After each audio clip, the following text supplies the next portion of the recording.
ladies and gents, welcome to another Thoughts On video. This week, we tackle 2 movies instead of 1. Yeah, I had the smart idea to watch 2 movies in the same fucking theater. As you can tell from the title, it's not gonna be... I'm gonna be focusing on Tomorrowland and San Andreas. But, I'm gonna tackle them one at a time, and then afterwards I'm gonna compare and contrast. So, this may be a little bit of a longer video. I have no idea yet. Well, I have no idea at the present time. When this gets edited and everything, we'll see from there. That being said, let's dive into San Andreas. This was the first movie me and my friend Sergeant Satire went to see, and boy, we were not looking forward to this. But guess what? We fucking mustered through it, and now we're better people. That, or worse people, I don't know yet. But what can I say about this movie? Well, what can I say about this movie is pretty much what can I say about every disaster movie that came out in the last 15 years. Pretty subpar.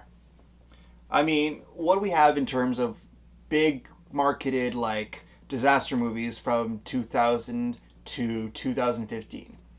We have The Day After Tomorrow, we have 2012, and we have this movie.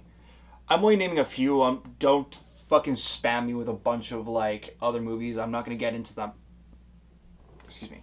But that being said, what do you expect out of disaster movies?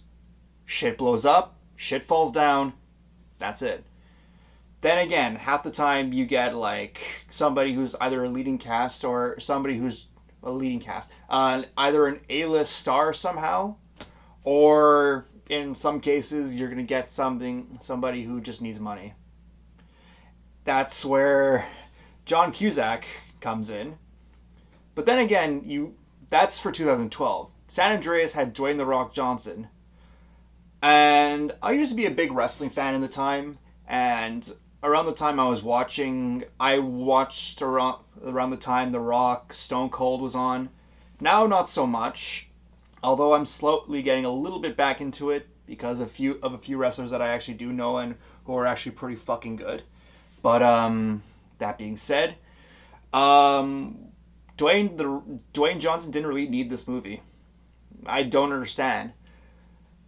They could have had someone worse or someone better or whatever you want to say. But honestly, I do highly respect The Rock and his decisions with movies. This one I'm questioning. This and The Tooth Fairy. Actually, then again, half the time I've been poking fun about him being the Tooth Fairy saving people from fucking falling buildings. So I think I just made my own point. I think I just crossed my own point there. Acting wise, this was pretty subpar. You're not going to get much amazing acting from people in a disaster movie. I mean, look at 2012. Look at Day After Tomorrow. Look at Independence Day. Visuals, that's pretty much where they make bank. It's pretty much off the visuals. If you can show fucking buildings blowing up or falling down with a bunch of debris and make it look passable, then that's where you make bank. You're not going to find anything like substantial in a disaster movie like this one. What else can I talk about it? I'm trying to think of film school logic, but that shit is leaving me at this present moment because this is one of those movies you need to turn your brain off of, like, throughout the movie. It's pretty much numb and, like, it's pretty much numbing and, like, if you think too hard, you're gonna get an aneurysm.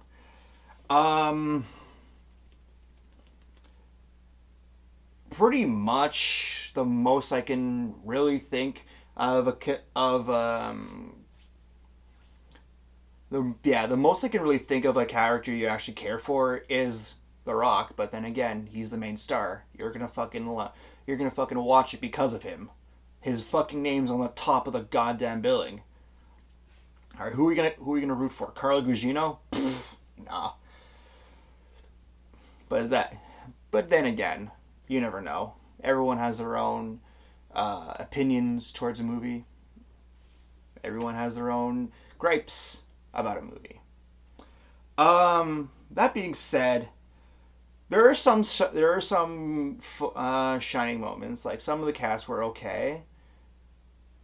I don't know them all off the top of my head, but the two boys were okay. Like again, it's numbing fucking movie. You're never gonna fucking pay perfect like film school attention to it.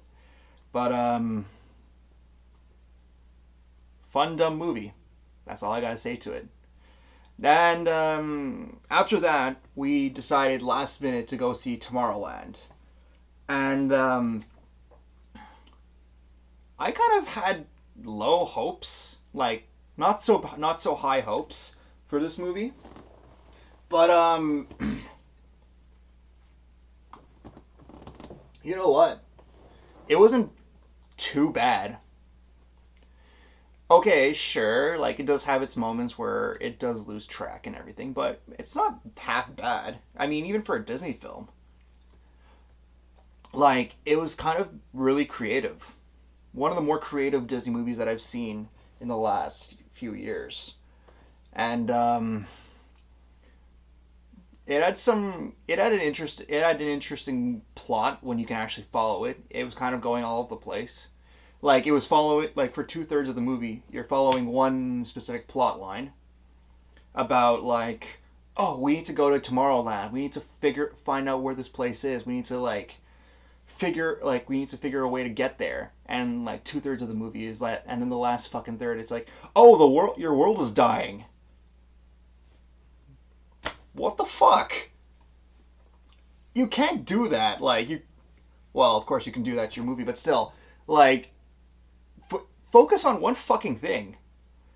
I mean, really, you're fucking gonna fucking take the carpet from beneath the audience?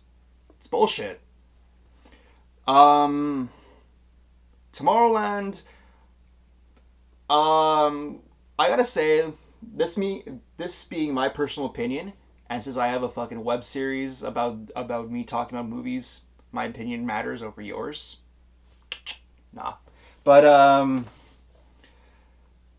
don't know, it was okay. Like, acting-wise, it was pretty on point.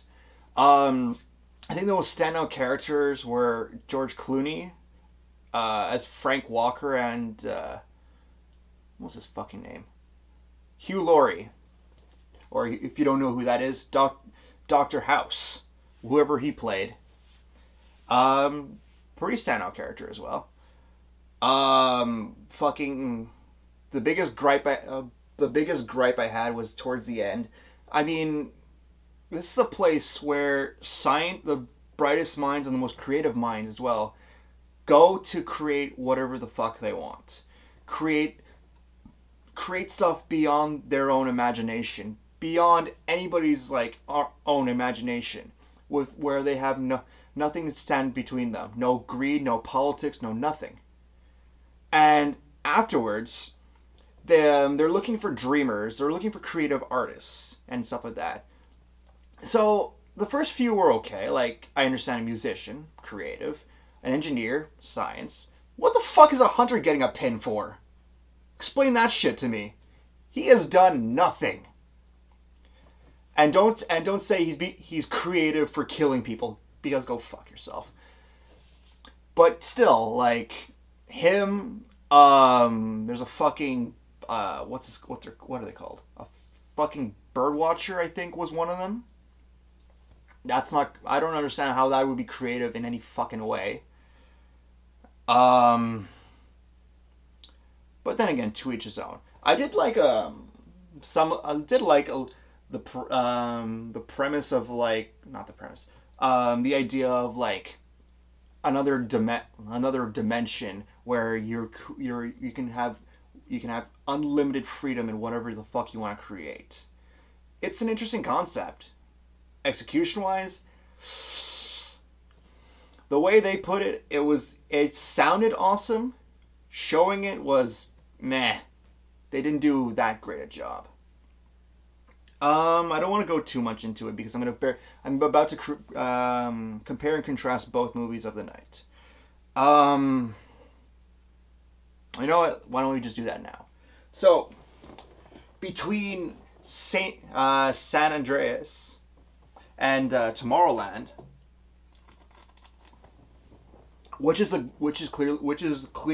clearly the better movie? Well, in terms of storyline, yes, I'm actually going with storyline. Tomorrowland seemed a little bit better, but it wasn't. It was not focused at all in whatever the fuck it was creating. And San Andreas was actually on point, but I mean, it's one of those movies you've seen at least once, twice, 3,000 fucking times before, and a perfect waste of Paul Giamatti. I mean, come the fuck on, really? So that being said, I'll give story to Tomorrowland because interesting premise, and interesting concept altogether. Visual wise, I'll give it to San Andreas. Yes, I'm gonna give visuals to a fucking destruction movie, a fucking doomsday, end of the world, goddamn whatever fuck movie. But still, like, I didn't really find the visuals in Tomorrowland too appealing. Like, I don't know. It's just something that turned me off a little bit. With the way Tomorrowland looked. I know it's supposed to look futuristic, but it looks a little too sleek and look a little too like, yeah, it looks too sleek and a little too like, what's the word I'm looking for? Holy shit. Sleek and I guess iPod looking almost. Like, I know that's kind of the thing because it's a future, like, way the fuck, or not even a future, it's a fucking dimension, like, of the future where everything is supposed to look like, oh, fucking bring up touchpad like that. But I don't know, it just turned me off. Maybe it's because I've seen this execution way too many times before. It's possible. But I don't know, and San Andreas kind of looked, even though a lot of the times it was fucking green screened and CGI'd at la max, I'm gonna give it to San Andreas. What else can I say rather?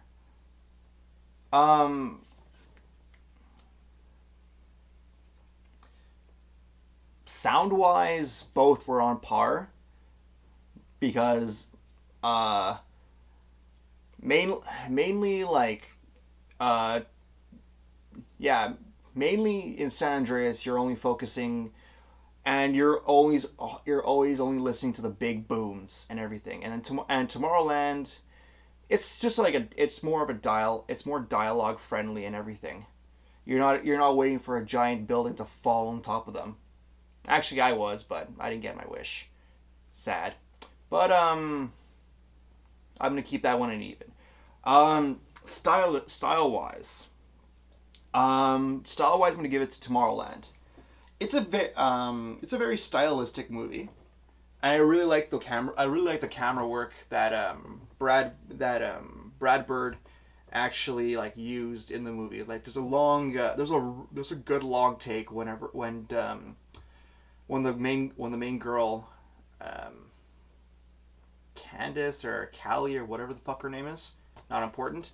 When she enters Tomorrowland, like through the subway and everything, and it's at least like a good minute, 2 minute, 3 minute like long take of just that, and with like with the camera panning and everything, was really interesting. But you're not gonna see a lot of style in San Andreas. It's more of a it's more of a Hollywood kind of. It's more of a Hollywood kind of cut and paste kind of thing, kind of style rather. So Tomorrowland gets it. Um, what can I choose? What can I choose as my last thing? You know what? I'm gonna talk about. I'll talk about character and story. Which was the better? Which was better? So story wise, San Andreas was pretty much about an earth. There's gonna be massive earthquakes all along the Californian coast, around the west coast, and shit's gonna fall, shit's gonna blow up, and the rock's gonna save people. That's actually the story. That's it. Likability wise, the only person you're really gonna like that actually has a character is The Rock. Is Ray, as his character is. You're only gonna like him for that. You're only gonna like him for being The Rock. You're only gonna like him because he actually has a character. He actually has a story behind him. So you're not gonna fucking like fall in love with the girl, although she is cute. But then again, you're not gonna fall in love with her for her character. She barely has one. So, and even the fucking asshole gets his comeuppance. The only person I also cared about was Paul Giamatti because that fucking guy is amazing. And I'm sad that we didn't spend that much time on him, even though he did have a good few. I'd say about 20 to 30 minutes screen time. We didn't get it that much. I wanted to see an interaction between The Rock and him. That disappointed me. Shame on you, movie. Shame on you. Now, compare that to Tomorrowland. Tomorrowland is pretty much about, there's these pins that, that have been made in like the 60s or whatever for a world fair of like technology and everything. And everyone was about to see it. Well, it was gonna be made public, but then it got canceled. It got like swept under their feet or whatever. No, I think they canceled it. Whatever, doesn't matter. Moving on. So there are these pins that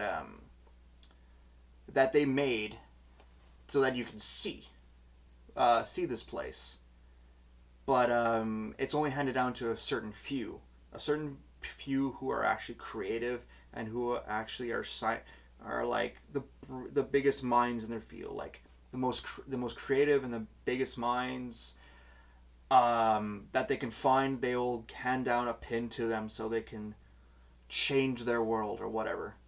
And then you find out later, your world is falling apart. Maybe you can save it somehow. Or how did it fucking go? Oh yeah. Sorry, it's not your world's ending. Oh, there's a predetermined way your world's about to end, and we've been showing it to you for years and years, and now in 50 days the world's gonna go to shit. Can you save it? That's it. Do you not feel like that's a fucking rushed plot line? I feel so.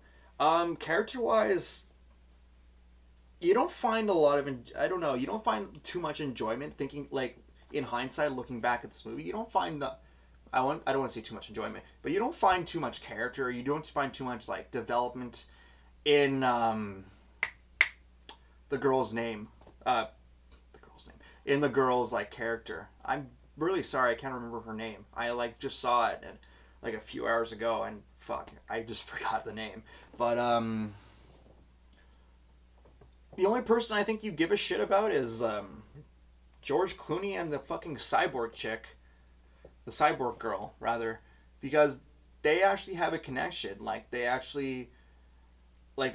full character arcs and shit like that.